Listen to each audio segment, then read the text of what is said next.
안녕하세요 여러분. 새로운 한 주도 주님의 은혜와 평강이 여러분의 삶 가운데 가득하기를 축복합니다. 오늘 본문 말씀은 역대하 5장입니다.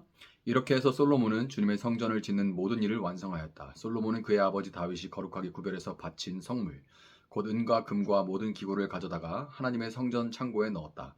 솔로몬은 주님의 언약궤를 시온 곧 다윗성에서 성전으로 옮기려고 이스라엘 장로들과 이스라엘 자손의 각 가문의 대표인 온 지파의 지도자들을 예루살렘으로 불러 모았다.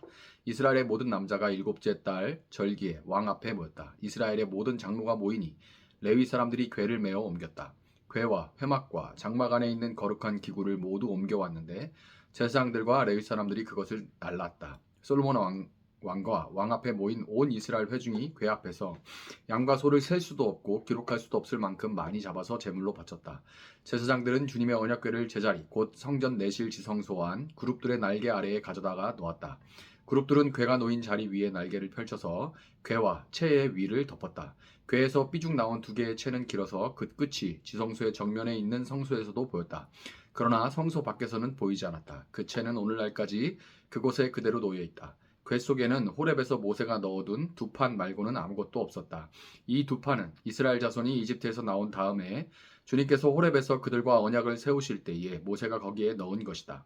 제사장들이 성소에서 나올 때에 제사장들은 갈래의 순번을 가리지 않고 모두가 이미 정결 예식을 마치고 거기에 들어가 있었고 노래하는 레위 사람들인 아삽과 헤만과 여두둔과 그들의 아들들과 친족들이 모두 모시 옷을 입고 심벌지와 검은고와 수금을 들고 제단 동쪽에 늘어서고 그들과 함께 나팔 부는 제사장 120명도 함께 서 있었다.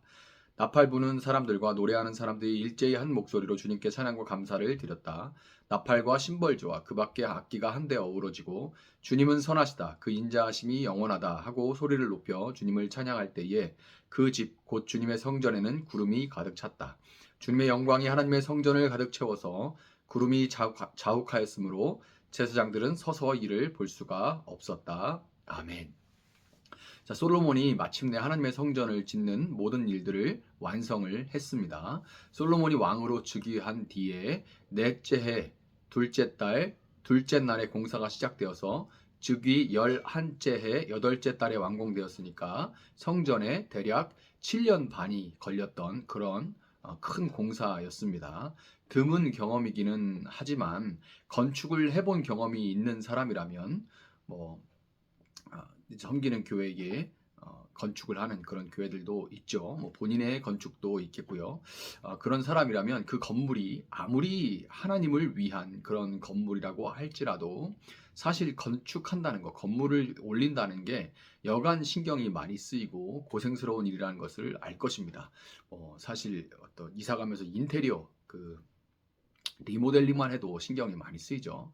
아프리카에 제가 있는 동안에 저는 10개가 넘는 교회와 학교 건물들을 지었는데 건축 자재 문제, 또 자재들을 운송하는 운송 문제, 노동 문제, 또 사고, 물론 재정은 말할 것도 없고요. 그런 뭐 많은 문제들, 무수히 많은 어려움과 문제들과 어려움을 겪었습니다. 한국에 돌아와서도 이상하게 자꾸만 건축을 하는 교회에 이제 사역을 하게 됐는데요. 공사 중에 한국에서도 공사 중에 뭐 소음 문제, 뭐 주변 주차 문제 등등으로 주변에서 자꾸만 이제 민원이 들어가고 하는 등등 이 한국에서도 건축이 어렵기는 마찬가지더라고요. 그럼에도 불구하고 건축을 마치고 봉헌할 때의 기쁨은 정말 이루 말할 수가 없죠. 그것은 단순히 뭔가를 이제 마쳤다. 건축을 마쳐서 이제 그 없던 것이 생기는 그런 것을 보는 뭔가 어떤 성취감 거기서만 오는 게 아니라 보람에서만 오는 것이 아닙니다. 숱한 위기와 어려움 가운데도 때를 따라 도우시고 인도하시며 끝내 처음 마음을 지켜서 건축을 마무리할 수 있도록 해주신 봉헌할 수 있도록 해주신 말 그대로 그 건물 그 모든 시간과 마음들이 하나님께 드려졌고 그분이 그것을 받으셨다는 것에서 오는 기쁨이 이제 예배당을 건축하고 하는 데서 오는 기쁨이죠. 봉헌하는 데서 오는 기쁨입니다. 역대기 저자는 솔로몬의 성전 봉헌 역시 지금 제가 좀 길게 설명드린 것처럼 기쁨, 이 기쁨에다 초점을 맞추고 있어요. 성전 봉헌에 있는 그 담겨 있는 그 기쁨에 초점을 맞추고 있습니다. 본문 2절부터 10절에는 솔로몬이 언약궤를 다윗의 장막이 있던 시온에서 건축된 예루살렘 성전으로 옮기는 장면이 기록되어 있습니다.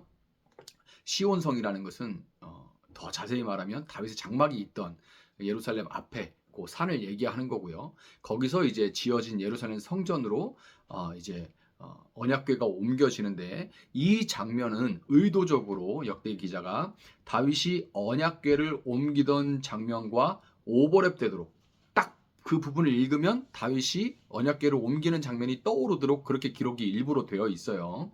다윗이 그랬듯이 솔로몬도 이스라엘 장로들과 이스라엘 자손의 각 가문의 대표인 온 지파의 지도자들을 예루살렘으로 불러들였고, 옮겨가는 과정과 언약궤를 안치하는 과정에서 희생 제사를 드립니다. 다윗이 했던 그대로죠. 모든 과정에 찬양이 동반됐고, 다윗이 그랬던 것처럼 솔로몬도 봉헌식에서 이스라엘 백성들을 축복합니다. 다윗이 성전을 지은 것은 아니지만 다윗이 언약궤를 시온으로 옮길 때 주체할 수 없는 그 격한 기쁨으로 막 이제 하의가 벗어지는 그런 것도 모르고 막 기뻐서 춤을 추면서 하나님을 찬양했던 그 장면 다 기억하고 계실 텐데요. 이 다윗의 기쁨이 마침내 성전을 봉헌하고 언약궤를 옮겨서 성전 안에 안치하는 솔로몬에게도 그대로 이어졌던 거예요. 언약궤가 예루살렘으로 들어올 때 이스라엘의 진정한 왕이 마침내 입성하신다는 그 사실에 다윗은 진심으로 기뻐했고, 그런 의미, 정말 내가 왕이 아니라 사실 하나님이 왕이라는 걸 인정하면 인정할수록 조금 어떤 단체, 작은 단체의 수장만 돼도 이끌어봐도, 뭐 회사에서 작은 팀을 이끌어봐도 참 내가 겸손하면 겸손할수록 정말 두려움이 오게 되죠. 그만큼 두려움이 오게 되는데, 내가 얼마나 부족한가라는 생각이 있을 때 두려움이 오게 되는데, 그럴수록 하나님이 정말 왕이 돼서 들어오신다는 것이 얼마나 큰 의미가 되고 기쁨이 되는지 모르죠. 그러니까 다윗이 그게 너무 기뻐서, 나는 왕인데 너무 부족한데 이 많은 백성들을 뭘로 다스릴까, 어떻게 다스릴까 하는데, 이제는 정말 하나님이 이 이스라엘의 진정한 왕으로서 입성하시는구나 하는 그 기쁨으로 춤을 춘 건데, 그런 의미를 모르고 무시했던 미가를 제외한 온 백성들이 다윗과 함께 기뻐했습니다. 봉헌식을 하는 솔로몬의 기쁨 역시 성전 앞에 모인 사람들에게 그대로 전해졌어요. 다윗의 기쁨이 미가를 제외한 모든 사람들에게 전해져서 함께 기뻐했듯이 솔로몬의 기쁨 역시 그 앞에 모여있던 모든 사람들에게 그대로 전해졌는데, 6절을 보면 온 이스라엘 회중이 궤 앞에서 양과 소를 셀 수도 없고 기록할 수도 없을 만큼 많이 잡아서 제물로 바쳤다, 이렇게 기록을 하고 있습니다. 셀 수도 없을 만큼.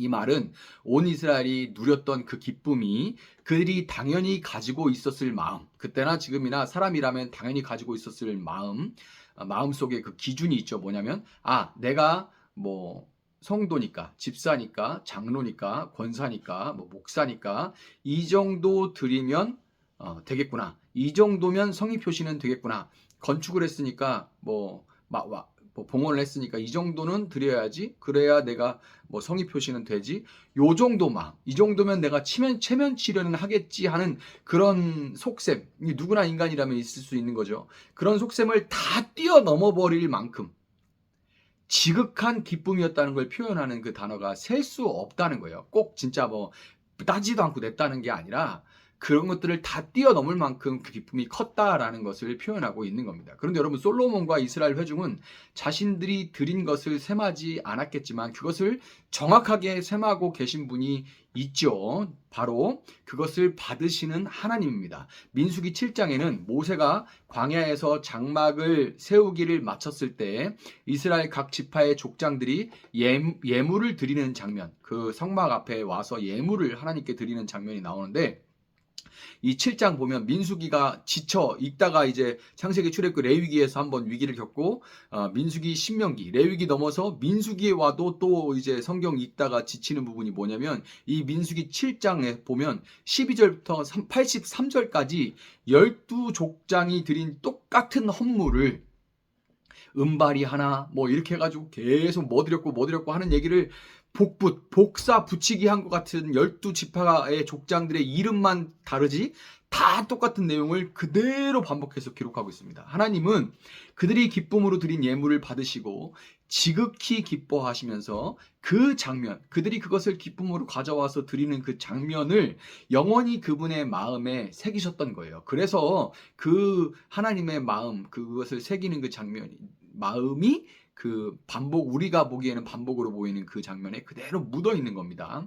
동일하게 솔로몬이 성전을 봉헌할 때 본문 14절을 보면 광야에서 성막을 완공했을 때와 동일하게 하나님의 영광이 성전을 가득 채워서 구름이 자욱하였으므로 제사장들은 서서 이를 볼 수가 없었다. 이렇게 기록을 하고 있죠. 여러분, 하나님이 과연 건물 생겼다고 그렇게 기뻐하셨을까요? 건물 생겼다고, 와, 나 이제 건물 주셨다, 이렇게 기뻐하신 걸까요? 아니죠. 솔로몬을 대표로 하는 이스라엘이 하나님이 그들 앞에 계심을 기뻐하는 마음으로, 정말 그 하나님으로 인해서 기뻐하는 그 마음을 하나님 앞에 드렸을 때 그분의 마음이 마치 구름이 자욱히 낀 것처럼, 마치 구름 위에 둥둥 떠 있는 것 같이 하나님의 마음이 그렇게 지극히 기쁘셨던 거예요.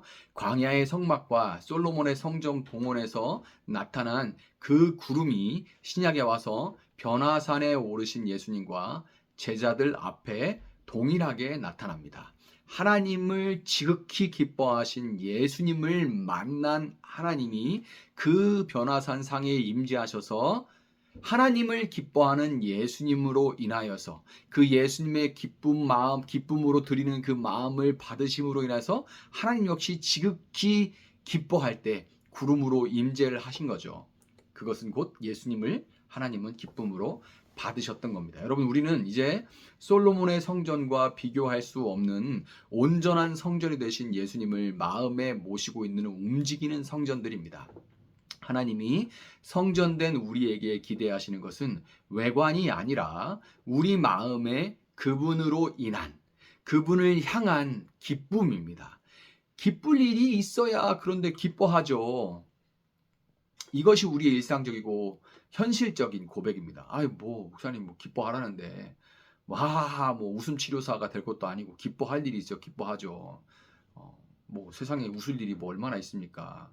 인상 쓸 일은 많아도 기뻐할 일이 있어야 기뻐하죠. 그렇게 말하는 것이 우리의 현실인데요. 그렇지만 여러분, 도무지 기뻐할 일 없는 우리, 그러나 구원받을 수 없는 우리 안에 숱한 어려움과 위기 가운데도 끝내 예수님이라는 성전을 우리 안에 지으신 하나님 앞에, 건축이라는 것이 정말 어려운 일들이 많은데 그럼에도 불구하고 끝내 우리 안에 예수님이라는 온전한 성전을 건축해 내신 그 하나님 앞에 여러분의 기쁨의 예배를 하나님이 영원히 마음에 새기신다는 것을 기억하시고, 기쁨의 근원 되신 예수님이 우리 안에 임재하심으로 생수의 강물이 뱃속 깊은 곳에서 터져 나오듯이 여러분 가운데 기쁨이 넘쳐나기를, 그런 새날이 될 수 있기를 예수님의 이름으로 축복합니다. 잠시 기도하겠습니다. 사랑하시는 주님, 감사합니다.